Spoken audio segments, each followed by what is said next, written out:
Hai, berjumpa lagi bersama saya Febriani Srimanse dari Prodi Keperawatan Angkatan tahun 2023, Fakultas Ilmu Kesehatan Universitas Katolik Indonesia Santo Paulus Ruteng. Pidato ini saya buat sebagai salah satu prasyarat untuk mengikuti ujian akhir semester yang diampu oleh Bapak dosen Yohanes Jakri. Shalom, Om Swastiastu, Namo Buddhaya, Salam Kebajikan. Yang saya hormati Bapak dosen Yohanes Jakri selaku dosen pengampu mata kuliah komunikasi dasar keperawatan. Yang saya hormati para hadirin yang berbahagia.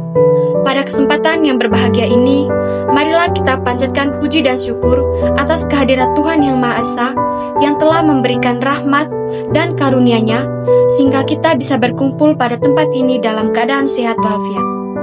Pada kesempatan kali ini, izinkanlah saya memaparkan pidato yang berjudul Pentingnya Kesehatan Mental bagi Mahasiswa. Kesehatan mental merupakan salah satu kondisi ketika batin kita berada dalam keadaan tentram dan tenang, sehingga memungkinkan kita untuk menikmati kehidupan sehari-hari dan menghargai orang lain di sekitar kita. Apabila kesehatan mental seorang terganggu, ia akan mengalami gangguan suasana hati, kemampuan berpikir, serta kendali emosi yang dapat berdampak pada perilaku buruk. Masalah kesehatan mental di Indonesia pada masa ini masih tergolong sangat tinggi, terutama pada kalangan remaja. Karena mereka masih memiliki emosi yang tidak stabil dan belum memiliki kemampuan yang baik untuk memecahkan masalah yang ada. Masa remaja merupakan masa di mana mereka sering mengalami stres, terutama pada peristiwa-peristiwa tertentu dalam hidup mereka. Remaja dianggap sebagai golongan yang rentan mengalami gangguan mental. Oleh karena itu, remaja perlu mendapatkan perhatian lebih, karena remaja merupakan aset negara dan generasi penerus bangsa. Kesehatan mental pada mahasiswa dapat dipengaruhi oleh beberapa faktor. Di antaranya itu faktor genetika, keluarga, pertemanan, gaya hidup, sosial, dan berbagai faktor lainnya. Faktor-faktor tersebut dapat mempengaruhi mahasiswa secara positif maupun negatif. Namun, masih banyak mahasiswa yang tidak dapat menyadari dampak positif dan dampak negatif yang ditimbulkan dari berbagai faktor-faktor tersebut, sehingga mereka lupa akan kesehatan mental mereka. Mereka lupa untuk fokus pada kesehatan mental karena hanya fokus pada tugas, organisasi, jadwal kuliah, serta tuntutan-tuntutan yang mereka terima dari orang-orang di sekitarnya. Regulasi diri adalah kemampuan seseorang untuk melakukan kontrol terhadap emosi dan perilakunya dalam situasi apapun secara mandiri. Kesehatan mental memiliki peranan yang sangat penting bagi siswa, baik yang untuk beradaptasi dengan lingkungan perkuliahannya yang baru. Tentunya kehidupan di lingkungan kampus dan sekolah jauh berbeda. Mahasiswa baru akan menemukan berbagai macam pergaulan yang sangat beragam serta akan menemukan metode pembelajaran yang berbeda dibandingkan masa sekolah. Oleh karena itu, secara tidak langsung, siswa dituntut untuk bisa beradaptasi terhadap lingkungan barunya. Selain mahasiswa baru, mahasiswa lama juga mengalami beberapa dampak yang disebabkan oleh keberanian kuliah, terutama bagi mahasiswa yang mengikuti organisasi. Dengan adanya kuliah daring, maka secara otomatis tugas-tugas perkuliahan pun akan semakin banyak.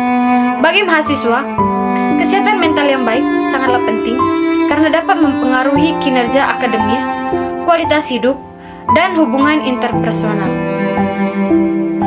Mahasiswa yang mengalami masalah kesehatan mental cenderung memiliki kesulitan dalam berkonsentrasi, memproses informasi, hingga menyelesaikan tugas-tugas akademis.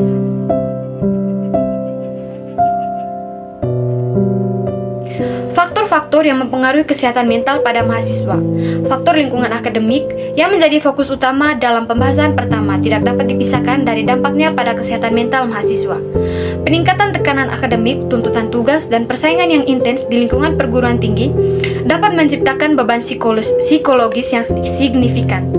Mahasiswa sebagai individu yang berada dalam tahap pembelajaran dan pengembangan diri seringkali dihadapkan pada tekanan untuk mencapai standar tinggi dalam prestasi akademik. Selanjutnya, membahas tentang aspek sosial dan hubungan interpersonal.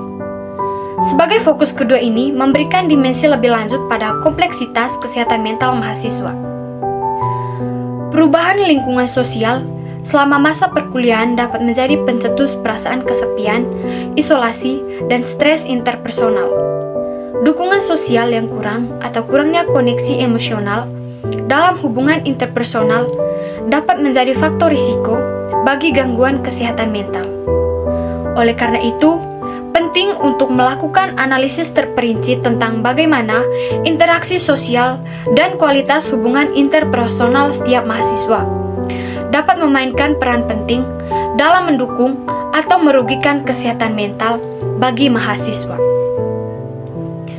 Keterlibatan dalam jejaring sosial yang positif, dukungan dari teman sebaya, dan pembinaan hubungan yang sehat dapat menjadi strategi yang sangat relevan dalam mengatasi dampak negatif lingkungan sosial pada kesehatan mental mahasiswa.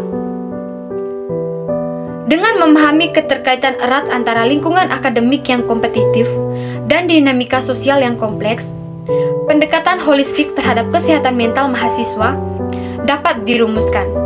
Solusi yang efektif tidak hanya melibatkan peningkatan dukungan akademik, tetapi juga memperkuat jejaring sosial, mempromosikan kepedulian terhadap kesehatan mental, dan menciptakan lingkungan perguruan tinggi yang inklusif. Selanjutnya, gaya hidup mahasiswa, termasuk pola makan, olahraga, dan manajemen waktu, juga menjadi elemen penting memahami kesehatan mental bagi mahasiswa.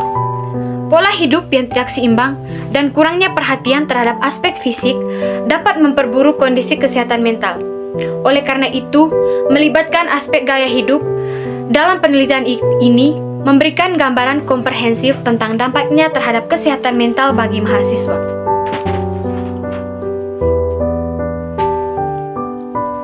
Ada beberapa cara untuk mengatasi masalah kesehatan mental bagi mahasiswa. Yang pertama, kenali tanda-tanda kesehatan mental yang buruk. Penting untuk mengenali tanda-tanda stres, kecemasan, atau depresi. Ketika kita menyadari bahwa ada sesuatu yang tidak beres, langkah selanjutnya adalah mencari bantuan.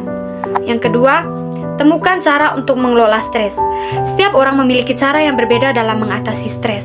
Beberapa orang mungkin merasa lebih baik setelah berolahraga, sementara yang lain mungkin lebih suka meditasi atau menulis jurnal. Cari kegiatan yang membantu untuk merasa lebih tenang dan terapkan secara teratur. Yang ketiga, berkomunikasi dengan orang lain. Jangan menyembunyikan perasaan Anda. Berbicaralah dengan teman, keluarga, atau konselor jika Anda merasakan tertekanan atau cemas. Terkadang, hanya dengan berbagi perasaan kita bisa merasa lebih lega. Yang keempat, tetapkan prioritas yang realistis. Jangan membebani diri Anda dengan terlalu banyak tugas atau tanggung jawab. Pelajari untuk mengenali batasan Anda dan belajar mengatakan tidak jika Anda merasa sudah terlalu banyak. Yang kelima, jaga keseimbangan antara belajar dan juga beristirahat. Pastikan Anda memiliki waktu yang cukup untuk istirahat dan bersantai. Jangan mengorbankan tidur atau waktu luang Anda hanya untuk belajar. Tubuh dan pikiran Anda membutuhkan istirahat untuk berfungsi dengan baik. Yang keenam, memanfaatkan sumber daya kampus. Banyak kampus menawarkan layanan dukungan kesehatan mental bagi setiap mahasiswanya. Jika Anda merasakan membutuhkan bantuan profesional, jangan ragu untuk mencari konselor atau psikolog di kampus Anda. Yang ketujuh, perhatikan pola makan dan juga aktivitas fisik. Pola makan yang sehat dan rutin dapat membantu meningkatkan kesehatan mental bagi setiap mahasiswa. Hindari mengandalkan makanan cepat saji atau minuman yang berkafein secara berlebihan. Yang kedelapan, ciptakan jaringan dukungan. Bergabunglah dengan kelompok atau organisasi di kampus yang memiliki minat yang sama dengan Anda, memiliki teman-teman yang dapat andalkan dan dapat membantu mengurangi rasa kesepian dan stres. Yang kesembilan, jangan ragu untuk mencari pertolongan atau meminta pertolongan. Jika Anda merasa kesehatan Anda atau mental Anda terganggu, Anda tidak boleh ragu untuk mencari bantuan dari profesional kesehatan. Ini bisa menjadi langkah penting dalam menjalani pemulihan kesehatan mental Anda. Yang terakhir, jaga diri Anda sendiri. Ingatlah bahwa Anda adalah individu yang berharga dan layak mendapatkan perhatian dan kasih sayang. Jangan terlalu keras pada diri Anda sendiri dan ingatlah untuk selalu merawat diri Anda dengan baik. Saudara-saudara yang terhormat, sebagai penutup, mari kita ingatkan diri kita sendiri bahwa kesehatan mental adalah bagian yang tak terpisahkan dari kesejahteraan kita secara keseluruhan. Sebagai mahasiswa, kita memiliki tanggung jawab besar untuk merawat kesehatan kita sendiri. Di sini, saya ingin mengajak kita semua untuk terus mengenali pentingnya kesehatan mental dan untuk memberikan dukungan satu sama lain dalam menjaga kesehatan mental kita. Jadilah pendengar yang baik, jangan ragu untuk mencari bantuan jika diperlukan, dan jaga keseimbangan antara tugas-tugas akademik dan waktu istirahat Anda. Dengan berkomitmen untuk menjaga kesehatan mental, kita tidak hanya membantu diri kita sendiri, tetapi juga menciptakan lingkungan yang lebih sehat dan peduli di sekitar kita. Terima kasih atas perhatian Anda semua. Selamat berjuang dan semoga kesehatan mental kita tetap terjaga dengan baik. Sekian dan terima kasih.